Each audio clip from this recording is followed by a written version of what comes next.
Peace. What's up, everybody? This is your boy Jay Everyday, and today I am going to talk about something called the cult of personality. Now, the cult of personality, my own definition, not someone else's definition, is the worship of fabricated personalities or personalities that have been created by the media, whether it's entertainment or sports. Put my seatbelt on, sorry about that.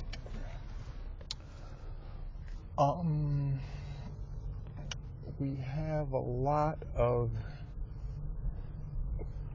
personality worship going on in society today, and I'm going to give you a couple of examples and why this phenomenon seems to have grown from even when it was created back in the day.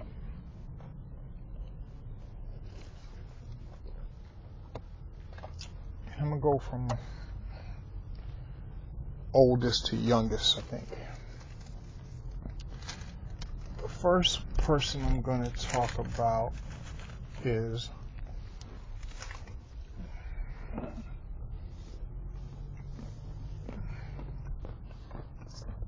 Oprah Winfrey.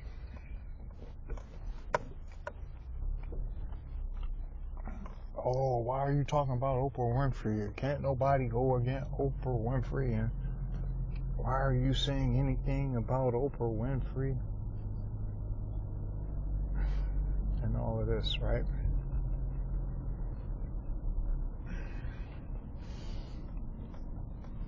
But here it is. First, let me go off on her TV show. Oprah Winfrey had a TV show where every day she proceeded to talk about problems that women were having and how you can make your men achieve more, and just everything that just seemed like it was created with from the woman's perspective.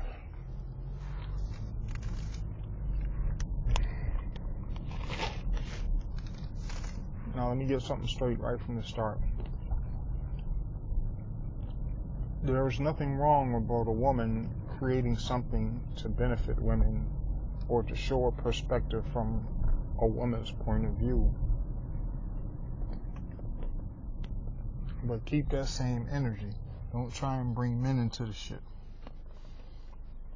I would be the same way if it was men and you just trying to bring in shit just from a men's perspective and just bash women all the time.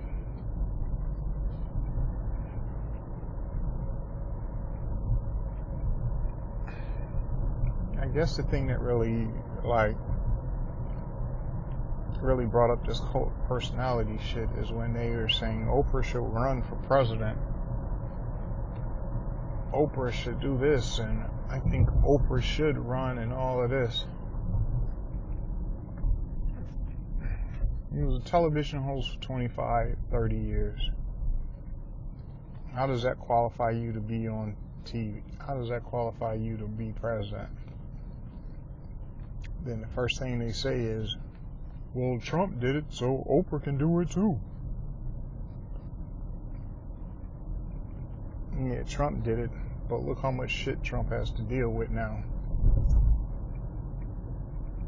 I'm not the special prosecutor. Up every orifice he can think of concerning Trump's finances, his background, everything Trump did for the past 40 years is being examined and dug up.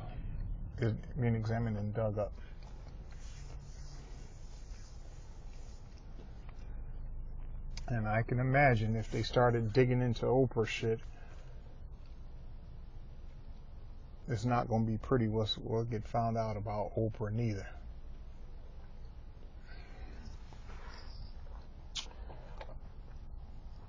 So when I heard that, and then she gave some speech at the Golden Globes, and she was honored with this shit and all of this, whatever. I looked at it as just like, oh well, more Oprah Winfrey worship. Oh, she gave such a powerful speech and all of this.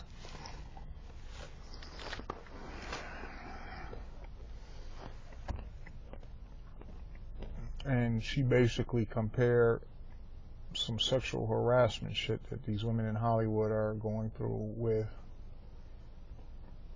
a bunch of grown men raping a little girl.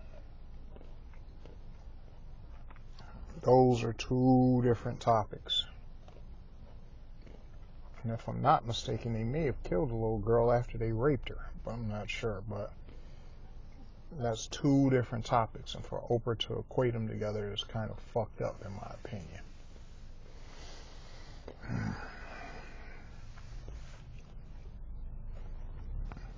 Yeah, I get it. I mean, Oprah, she opened a school for girls in Africa. She started her own network. Well, excuse me.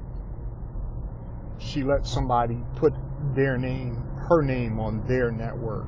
She doesn't own her own network. Discovery Channel owns her own network. Discovery Channel owns her network. Then I think she sold her interest in that network for $70 million. So there you go with that Oprah owning her own network shit. So let's just stop that shit immediately.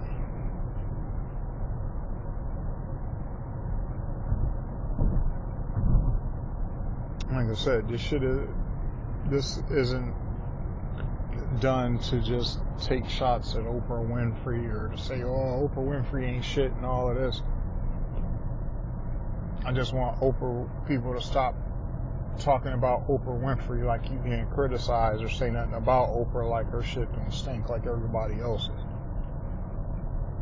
And that's not being a hater, that's just being a realist. Ain't nobody perfect. And everybody's falling short. Is that what y'all Bible say?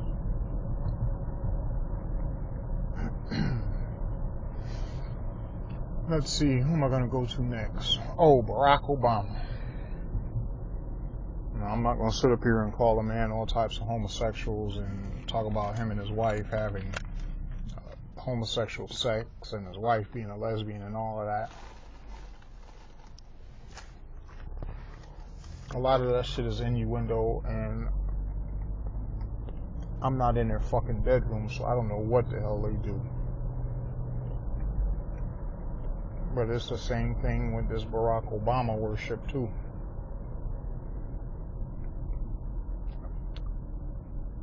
Barack Obama was a classic case of go along to get along.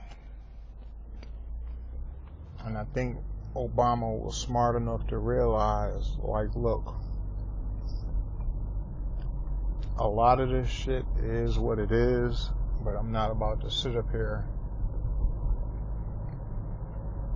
and fight all of these battles, because he knew, the opposition party was coming for his ass, and it wasn't nothing he could do.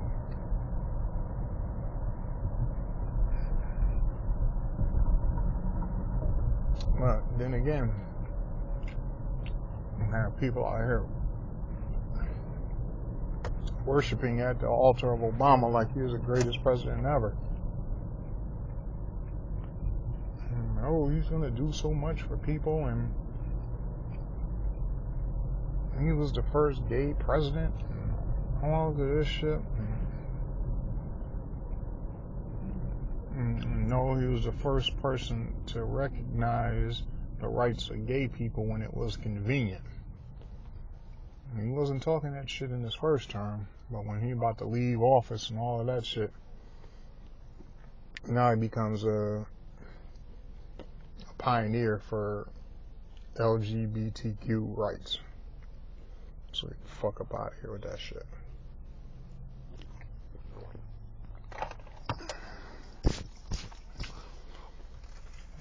this ain't me saying anything about LGBTQ people and whether or not they should or shouldn't have rights. You can do whatever the hell you want in your bedroom. But don't sit up here and say like he's some big supporter of your rights, because, you know, being a supporter or an advocate of something is doing it when it's not popular, doing it when it's safe or cool.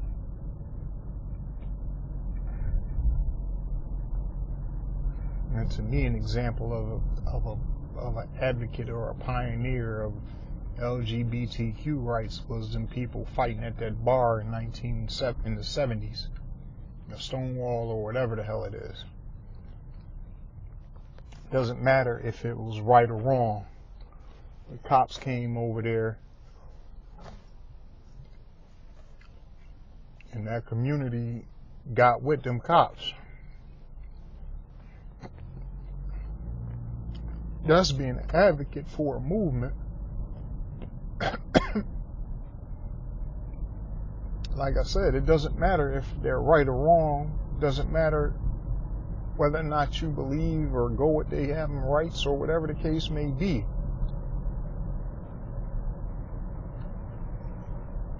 But they stood up for theirs. It's a big fucking difference.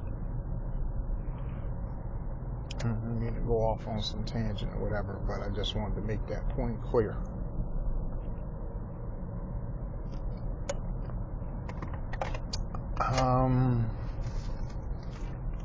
The next person I'm going to talk about is Beyonce. Now, let me quantify this by saying I have seen Beyonce in concert, and she's a hell of a showman. One of the best concerts I've ever been to. However, I went to see Janet Jackson concert too. Janet Jackson ain't no fucking slouch either. Now, the reason I'm bringing Beyonce into this, and okay, sure, I ain't got no issues with Beyonce or anything, but the reason why I brought this shit up was, I saw there's a Catholic church in California, of course, who's going to have a mass celebrating Beyonce and her music and all that she's done for women.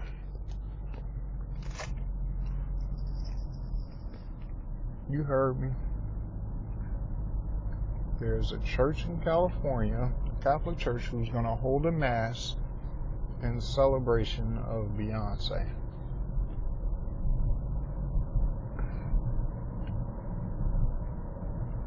If that ain't the fucking definition of sacrilege, I don't know what is.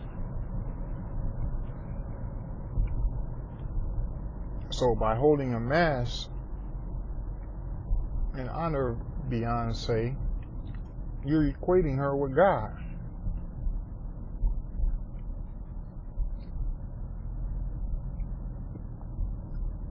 You're saying that she's on a level of God based on everything that she's done for women and her music, and it's inspired people all over the world.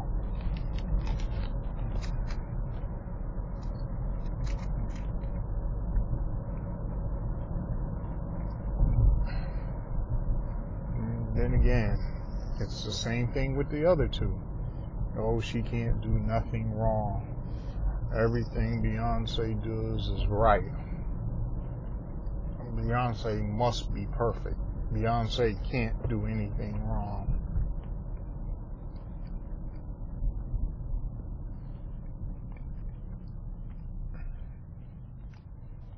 It's this personality worship, man. These people build up these idols and they worship it.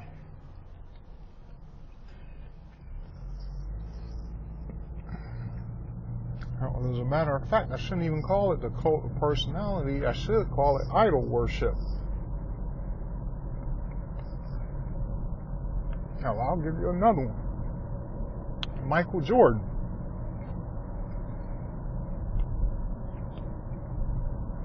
This man ain't been playing basketball for 15 to 20 years. And every time one of these young dudes in the NBA wipe his ass, one of these sycophants on TV, well, Michael Jordan wiped his ass better than he did.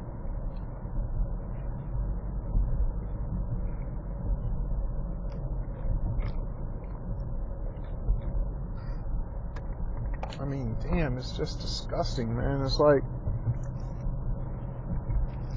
can you say anything about the present and the future?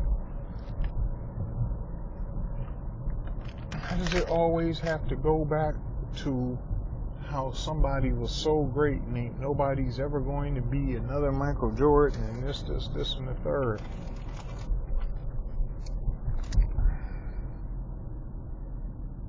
Oh, of course there ain't gonna be another Michael Jordan. Just like there ain't gonna be another Michael Jackson. Like there ain't gonna be another Prince. Like there ain't gonna be another Elvis. Like there's not gonna be another Frank Sinatra.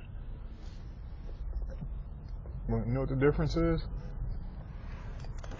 Every time a new singer come out, I don't hear somebody say, well, he ain't no Frank Sinatra though.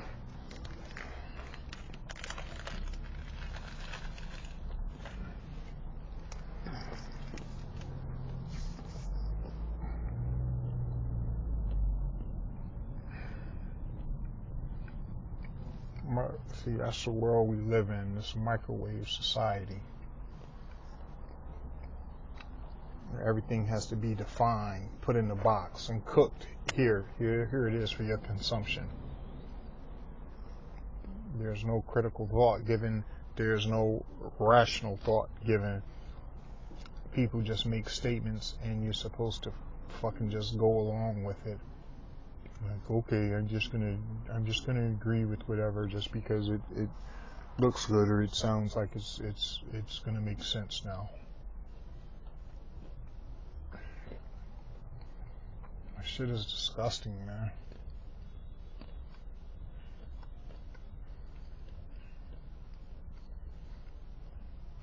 And let me make something perfectly clear.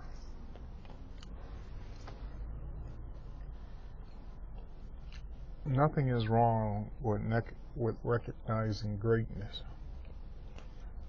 But at the same time, it's one thing to recognize greatness. It's another thing to, kiss someone's ass and worship them like they're the greatest thing ever.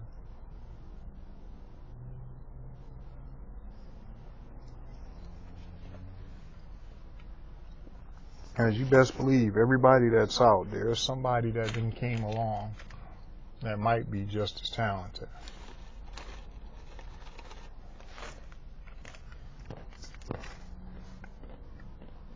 Yeah, Beyonce, you on top, but guess what? Rihanna coming. Yeah, Michael Jordan might be the greatest, but goddammit, Kobe is right there. Tim Duncan is right there.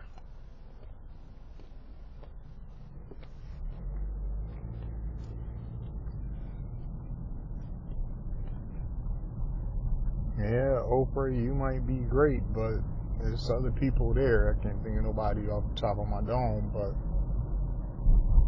there's people there.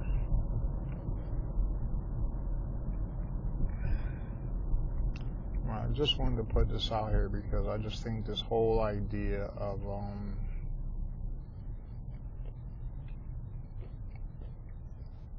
personality and idol worshiping and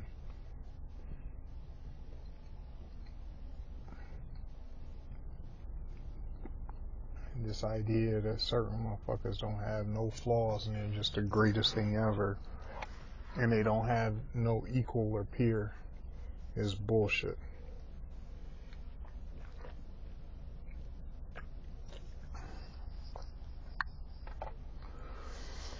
So I just wanted to put that little discussion out. If you like what I'm talking about, comment. If not, keep it moving. Peace.